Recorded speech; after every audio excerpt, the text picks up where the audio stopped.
poucas palavras. Um olhar sobre o mundo, a vida e a sociedade, à luz da Palavra de Deus, com Augustus Nicodemos. Olá, você que nos acompanha todas as vezes aqui no programa Em Poucas Palavras. Começa agora mais uma edição deste programa que tem sido uma bênção para nós.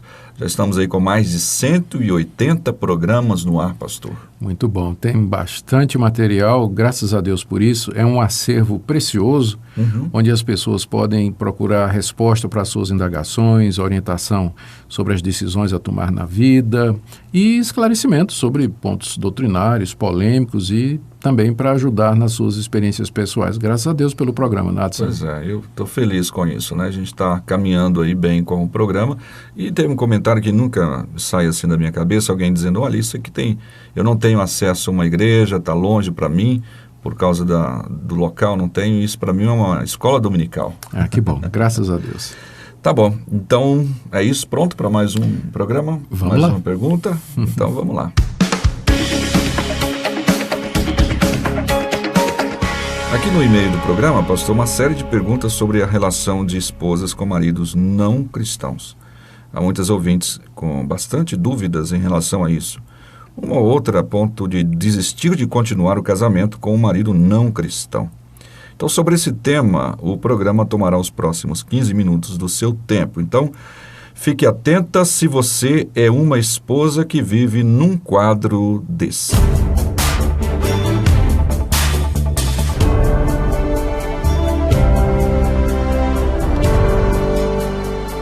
Pastor Augustus, para resumir esse tema, eu escolhi um dos e-mails que representa bem essa dúvida e eu vou manter o anonimato da ouvinte. E ela escreve o seguinte: meu esposo não é cristão, na verdade não pertence a religião nenhuma. Vai comigo aos cultos, mas sinto que está ali somente de corpo presente. Talvez para me agradar, porque eu insisto, eu peço para ir comigo à igreja. E ela então pergunta, como ajudar ou como ganhar o meu esposo para Cristo? A Bíblia diz, a mulher ganha seu marido sem dizer uma palavra. Como é que isso é possível nos dias de hoje? O que o apóstolo Pedro quis nos orientar através dessa frase, pastor? Muito bem, Natsan. Primeiro, a minha palavra aqui de saudação a nosso ouvinte e dizer que nós pedimos a Deus que a abençoe, ajude, dê sabedoria e também a todas as irmãs que passam por uma situação semelhante. Com respeito à pergunta, há duas passagens no Novo Testamento que tratam do assunto. Uma, a nossa ouvinte já conhece e mencionou, que é a primeira carta de Pedro, capítulo 3. Eu vou deixar essa mais para o final. E a outra passagem é na primeira carta de Paulo aos Coríntios, no capítulo 7, onde Paulo diz assim: se um irmão tem mulher descrente e ela se dispõe a viver com ele, não se divorcie dela. E se uma mulher tem marido descrente e ele se dispõe a viver com ela, não se divorcie dele. Pois o marido descrente é santificado por meio da mulher e a mulher descrente é santificada por meio do marido. Se assim não fosse, seus filhos seriam impuros, mas agora são santos. Mas se o descrente se separar, que se separe. Em tais casos, o irmão ou a irmã não fica debaixo de servidão. Deus nos tem chamado para vivermos em paz. Você, mulher, como sabe se salvará seu marido? Ou você, marido, como sabe se salvará a sua mulher? A orientação de Paulo aqui para uma mulher que é casada com um descrente é que ela não deixe o marido por ele ser descrente. Isso. Se ele consente em viver com ela, se ele consente em ter a vida comum, manter o lar, a família, se relacionar com ela, cuidar das suas obrigações, enfim, constituir e perseverar na família, não há motivo para que a mulher crente abandone o descrente. E as razões que Paulo coloca aqui são duas. Primeiro, é que o marido descrente é santificado no convívio com a esposa crente.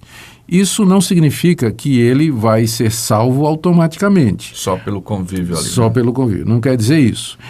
Nós temos que entender o termo santificado aqui no seu sentido geral. A palavra santificar, na linguagem bíblia, significa basicamente separar. Objetos santificados no Antigo Testamento, no templo, eles eram separados do uso comum para o uso religioso. Então, nesse sentido, nós somos santificados. A santificação consiste nesse processo de separação cada vez maior do pecado e dedicação para Deus. Então, o descrente é santificado no sentido de que ele é tratado favoravelmente por Deus, ele é distinguido por Deus, ele é separado do restante do mundo por Deus para receber bênçãos materiais, não a salvação, não a redenção e não a purificação de pecados automaticamente, é claro. Mas pelo fato de ele estar no convívio da mulher crente, ele é atingido, abençoado com aqueles privilégios que Deus costuma dar aos seus filhos. Deixa eu dar 2 exemplos, Nathan, do Antigo Testamento que pode ajudar, né? O primeiro é o caso de Abrão. Deus veio destruir Sodoma e Gomorra e comunicou a Abrão que haveria de destruir a cidade. E Abrão perguntou: e se tiver 50 justos na cidade, você vai destruir por conta dos 50 justos? E Deus disse: não vou destruir. E Abraão foi fazendo aquela conta para baixo, né? Se tiver 30, 20, né? Se tiver 10 justos, o Senhor destrói. E Deus respondeu que se tivesse 10 justos em Sodoma e Gomorra, ele não destruiria a cidade por amor dos 10. Sim. Ou seja, nesse sentido, Sodoma foi santificada. Ela foi, ela seria, né? Porque não tinha 10, então não teve jeito. Mas ela teria sido santificada, entre aspas, pela presença dos 10 preservada. Justos. Preservada, né? Agora, um outro exemplo é o de José. Foi vendido pelos irmãos, comprado por Potifar, que era um pagão, era um idólatra, e constituído por Potifar como gerente da sua casa e de todos os seus negócios. E o texto bíblico diz que Deus abençoou Potifar e a sua casa por conta de José. Ou seja, a presença do crente, temente a Deus, abençoou o ambiente em que ele vivia. É isso que Paulo quer dizer à mulher que tem marido descrente. Não abandone o marido, se o marido permite em ficar, quer ficar com ela, porque ele é santificado nesse sentido, preservado, abençoado, participa dos privilégios que o crente tem aqui nesse mundo por conta da pessoa crente com quem ele está casado. Desculpe interromper, isso a gente vê também de modo muito prático, né? Por exemplo, um marido que antes de ser convertido, ele era um alcoólatra e gastava o dinheiro de uma forma irresponsável. Uma vez que ele é convertido, uma vez que ele foi salvo por Jesus, então há uma transformação no seu procedimento por causa da bênção, da influência do Espírito Santo na vida daquela pessoa, e mesmo a esposa sem ser crente, ela começa a desfrutar desses benefícios. É isso aí. Ok. O outro argumento que Paulo usa aqui, Natsa, é que os filhos, eles também são considerados santos por conta da mulher que é crente. Não quer dizer que o filho de uma mulher crente, ele já nasce salvo, já nasce perdoado, já nasce dentro do reino de Deus, de forma nenhuma. Mas é que ele vai crescer debaixo da influência do Evangelho. Vai crescer ouvindo a palavra de Deus, ele vai crescer influenciado pelo ambiente da igreja, que a mulher, naturalmente, a mãe, né, deve levar, pelos ensinos do Evangelho. Então, por esses argumentos, o apóstolo Paulo diz que a mulher casada com o marido descrente, com o homem descrente, não deveria se separar. Agora, se ele quiser se separar, Paulo diz aqui, se ele quisesse divorciar e ir embora, então que faça isso. Nesse caso, a irmã... Parta dele, então. Parta dele a iniciativa, mas jamais da parte dela como crente em Jesus Cristo. Não é? O matrimônio, o casamento, é uma instituição que deve ser duradoura e ela deve permanecer e não deve ser desfeita por motivo religioso. Eu preciso dizer, Nathan, antes de passar para o próximo versículo, que essas palavras aqui do apóstolo Paulo, e muito menos as minhas, né, não se está aqui incentivando o casamento de crente com descrente. Exato. Essa passagem aqui contempla uma situação que já havia. Exato. Né? Era o caso de gente já casada e um deles se converteu e outro não. Tá? Então, não encorajamos o casamento de crente com descrente. Para evangelizar. Para evangelizar, não existe namoro missionário na Bíblia, né? A outra passagem que trata desse assunto é a primeira carta de Pedro, no seu capítulo 3. Eu vou ler aqui. Do mesmo modo, mulheres, sujeite-se cada uma a seu marido, a fim de que, se ele não obedece à palavra, seja ganho sem palavras pelo procedimento de sua mulher, observando a conduta honesta e respeitosa de vocês. Aqui o apóstolo Pedro está tratando de situação similar. A mulher crente casada com um marido descrente. Em algumas situações, as palavras, aliás, Nathan, em toda situação, as palavras falam menos do que as ações, ou as ações falam mais alto do que as palavras. Num casamento onde existe a pessoa descrente, às vezes a atitude do crente é quem mais pode fazê-lo mudar de atitude ou de pensamento com relação à fé evangélica. No dia a dia, a esposa, pela dedicação, pelo amor, pela humildade, pela santidade do seu procedimento, pela sabedoria dos seus atos, pelo fruto cristão, que está lá em Gálatas capítulo 5, o fruto do Espírito é amor, paz, longanimidade, mansidão, domínio próprio.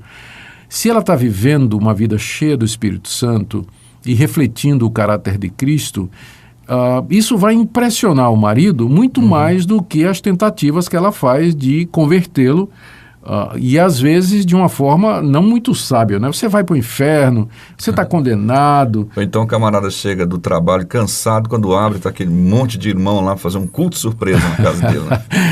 Ou então ela escreve no espelho, né? Arrependei-vos ou ireis para o inferno, né?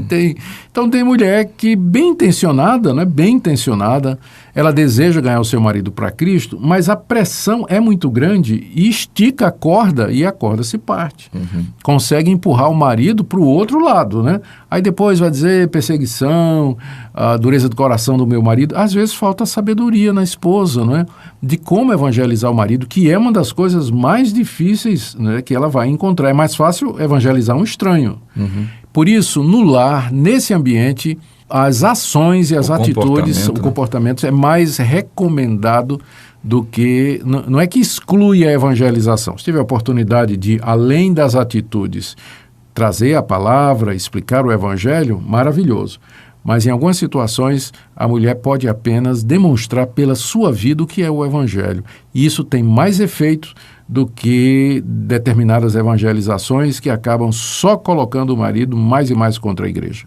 E poderíamos enumerar aqui uma série de pessoas, é claro que a gente não vai falar isso porque guardando o nome de pessoas e tal, mas eu conheço um monte, o senhor também, obviamente, de esposas que ganharam seus maridos assim, né? Com intercessão e com comportamento dessa maneira. Graças a Deus por isso. Então, essa semana passada eu estava exatamente visitando um casal onde isso havia acontecido. Eu acho legal essa coisa acontecendo, sabe? Amém. É muito interessante ver esse tipo de promessa bíblica sendo cumprida. Tá bom, então tá aí nossa resposta no programa de hoje do Reverendo Augusto Nicodemos, comentando essa questão aí. Queremos agradecer a todos os nossos ouvintes, a alguns deles aqui, Elitâmara, Mike Paulino, Anderson Felipe, Ellen Heller. Nós temos recebido bastante e-mails, agora ainda mais com o nosso aplicativo. Você pode procurar na loja da Apple ou então do Android, né? E procurar o programa Em Poucas Palavras, o aplicativo gratuito, para poder corresponder com o programa. A gente tem recebido muitos e-mails através dele. Isso aí. Graças a Deus por isso. Então, tecnologia a serviço do reino de Deus. Isso aí. Grande abraço a todos. Obrigado, ouvinte, pela sua audiência. Até o próximo programa.